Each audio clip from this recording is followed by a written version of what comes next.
샘터 가족 여러분, 안녕하십니까? 샘터지기 김덕겸 목사입니다. 오늘은 마가복음 6장 45절부터 52절 말씀을 본문으로 말씀을 나누겠습니다. 오늘 본문 말씀은 오병이어 기적 이후에 예수님께서 따로 한적한 곳으로 기도하러 가시고 제자들은 배를 타고 건너편으로 가던 중에 배 안에서 일어났던 일을 기록하고 있습니다. 예수님은 언제나 그렇듯이 큰 기적을 베푸신 이후에는 언제나 따로 한적한 곳에 가셔서 기도하셨습니다. 예수님의 제자들이 탄 배가 호수를 지나던 중에 갑자기 큰 풍랑을 만납니다. 우리가 알듯이 예수님의 제자들의 많은 수가 갈릴리 호수에서 자란 뱃사람들입니다. 아주 그 배에 대해서는, 그리고 갈릴리 호수에 대해서는 전문가들입니다.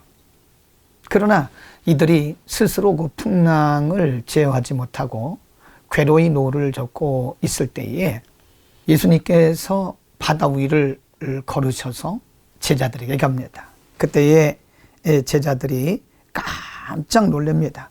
48절 말씀에 바람이 거스림으로 제자들의 괴로이 노젓는 것을 보시고 밤 사경에 바다 위로 걸어서 저희에게 오사 지나가려고 하시매 49절 말씀에 제자들이 그의 바다 위로 걸어오심을 보고 유령인가 하여 소리 지르니 그랬습니다. 제자들은 예수님인 것을 몰랐던 것입니다. 그래서 귀신이다 라고 그 풍랑 속에서 노를 젓던 노를 멈추고 놀래서 당하고 있었던 것입니다. 그때 예수님께서 이렇게 말씀하십니다. 50절에 저희가 다 예수를 보고 놀람이라. 이에 예수께서 곧 더불어 말씀하여 가라사대 안심하라 내니 두려워 말라라고 그들을 안심시키십니다. 그리고 배에 올라서서 그들에게 가르치시고 곧 바람은 멈추었습니다. 오늘 본문에서 제자들의 반응이 매우 의아합니다. 제자들은 예수님께서 물 위를 걸어서 오시는 것을 보고 놀라서 당황하면서 유령이다, 귀신이다라고 그들은 말했습니다.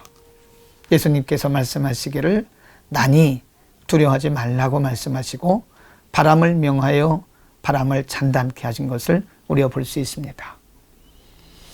제자들의 반응이 오늘 우리에게 큰 교훈을 줍니다. 제자들이 왜 그렇게 반응했을까요?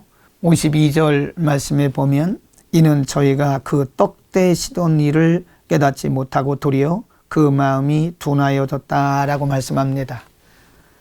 벳세다 광야에서 보리떡 5개와 물고기 2마리를 가지고 2만 명이나 되는 많은 사람들을 먹이시는 예수님의 그런 전능하신 능력을 보고도 그들은 물 위를 걸어서 오시는 예수님을 보고 놀랬던 것입니다. 이미 공부했던 대로 마가복음 4장 35절 이하에서 예수님과 제자들이 배를 타고 건너던 중에 풍랑이 칠 때에 예수님께서 그 풍랑을 명해서 잔잔케 하셨던 것도 이들은 이미 보고 경험을 했던 것입니다. 그러나 그럼에도 불구하고 이들은 그때 일을 잊었던 것입니다. 그 상황을 성경은 이렇게 말합니다. 그들의 마음이 둔하여졌다라고 말씀합니다. 여러분, 제자들은 그 전능하신 예수님이 그들과 함께 계신 것을 이해를 하지 못했고 그 예수님이 물 위를 걸어서 오실 수 있다는 사실을 그들은 잊었던 것입니다. 오늘 우리의 삶의 모습은 어떻습니까? 오늘 우리의 신앙의 모습은 어떻습니까? 예수님은 어제나 오늘이나 영원토록 동일하신 분이십니다. 우리는 하나님의 능력을 경험할 때는 하나님의 능력에 대해서 놀랍고 아멘하고 하나님의 능력에 대해서 우리가 참 소중하게 여깁니다. 그러나 또 시간이 흘러 어떤 문제를 만났을 때 그 동일하신 하나님이 동일하신 능력으로 역사하실 수 있다는 사실을 자주 잊어버립니다. 전에 하나님의 능력을 경험했을 때는 놀랍고 아멘했고 감사했는데 또다시 우리가 문제를 만나게 될 때 바로 그 하나님께서 그 동일한 능력으로 행하실 수 있다는 사실을 자주 잊어버리게 되는 것입니다. 성경은 그것을 무뎌졌다라고 오늘 52절 말씀에 말씀하고 있는 것입니다. 그들의 마음이 둔하여졌다라고 표현하고 있습니다.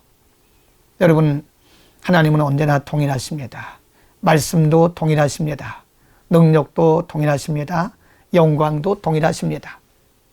중요한 것은 우리의 마음과 우리의 믿음이 둔하여지지 않는 것입니다. 우리의 믿음을 점검해 볼 필요가 있습니다. 전에 믿던 하나님의 말씀을 나는 지금도 전능하신 말씀으로 믿고 있는가? 전에 믿던 예수 그리스도의 이름의 권세를 나는 지금도 사용하고 있는가? 믿음은 언제나 현재입니다. 지금 여기서 나의 믿음이 어떤 상태에 있는지를 점검해 봐야 됩니다. 그렇지 않으면 우리는 제자들처럼 시간이 흘러가면서 우리의 마음과 믿음이 둔해질 수 있습니다. 늘 깨어서 기도하고 언제나 동일하신 하나님, 언제나 동일하신 하나님의 능력의 말씀을 바라보면서 붙들고 의지하고 승리하는 하루가 되기를 축복합니다. 기도하겠습니다. 거룩하신 아버지, 하나님의 능력은 언제나 동일하시고 언제나 전능하시지만 제자들처럼 우리의 마음이 둔하여져서 또다시 우리가 문제를 만날 때는 두려워하고 염려하고 불신앙에 빠지게 됨을 용서하여 주옵소서. 제자들은 예수님의 능력을 현장에서 수없이 봤지만 또다시 문제를 만났을 때 그들은 그 예수님을 망각하고 두려웠던 것을 우리가 봅니다. 그 모습이 우리의 모습이 아니기를 원합니다. 언제나 우리의 마음이 둔하여지지 않고 깨어있어 하나님을 의지하는 산 믿음의 소유자들이 되게 하옵소서. 예수 그리스도의 이름으로 기도드립니다. 아멘.